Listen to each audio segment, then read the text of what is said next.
નમસ્કાર, જય હિન્દ, જય ભારત. હું યુવરાજસિંહ જાડેજા. આજરોજ અમે ડેડિયાપાડાના ધારાસભ્ય શ્રી આદરણીય ચિત્રભાઈ વસાવાને મળવા માટે રાજપીપળાની જે સબજેલ છે ત્યાં આવ્યા હતા.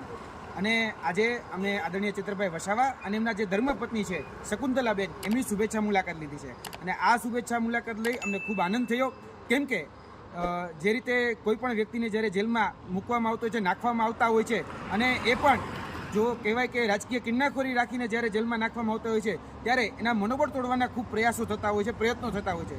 પરંતુ આદરણીય ચિત્રભાઈ વસાવાને મળીને ખૂબ આનંદ થયો. જોવા જઈએ તો ચિત્રભાઈ વસાવા, જેમના મનોબળ તોડવાના ખૂબ પ્રયત્નો થયા, પ્રયાસો થયા, પરંતુ એમનું મનોબળ ક્યાંય તૂટ્યું નથી.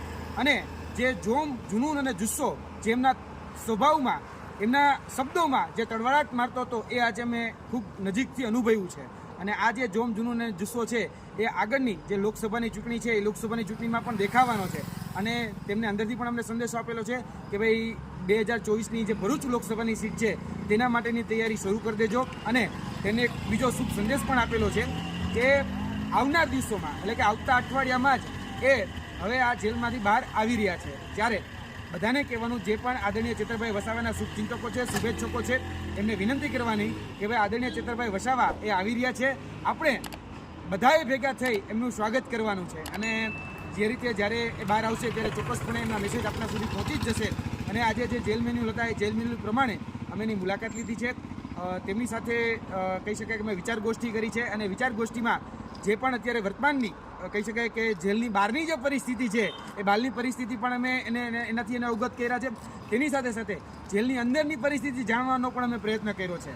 ત્યારબાદ કહી શકાય કે વર્તમાનમાં જે પણ દાવપેચો, કાવા દાવાઓ જે પણ થઈ રહ્યા છે તેનાથી પણ અમે આદરણીય ચિત્રભાઈ વસાવાને અવગત કર્યા છે. ચિત્રભાઈ વસાવા એ ખૂબ મજબૂત મનોબળ સાથે એ હવે પાછા બહાર આવી રહ્યા છે. એટલે આપણા માટે એ શુભ ઘડી, એ આવતા અઠવાડિયાની શુભ દિવસે એ આવી રહી છે. અને શુભ દિવસ એ તમામ બધા લોકો જે છે એના જે શુભેચ્છકો છે, શુભચિંતકો છે, એના સુધી મળી જ જશે. અને એ બહાર આવી અને માતાજીના દર્શન કરવા માટે જવાના છે. ત્યારે આપણે બધાએ માતાજીના દર્શન કરવા માટે દેવમોગરા પણ જવાનું છે. તો આપણે બધા જ એમના કહી શકાય કે માતાજીને પગે લાગવા જશું, કેમ કે આપણા જે આપણો લોક લાડીલો, લોક ચહીતો જે ચહેરો છે એને જે રીતે ફસાવાના, જે કાવા દાવાઓ કર્યા, રાજકીય કિન્નાખોરીઓ રાખી અને જે પણ પ્રયત્નો થયા, એમાં એ પોતાનું એડી ચોટીનું જોર લગાડીને એ વ્યક્તિ લડ્યો છે. તો આપણે લડેક યોદ્ધા માટે ફરીથી એ ભેગું થવાનું.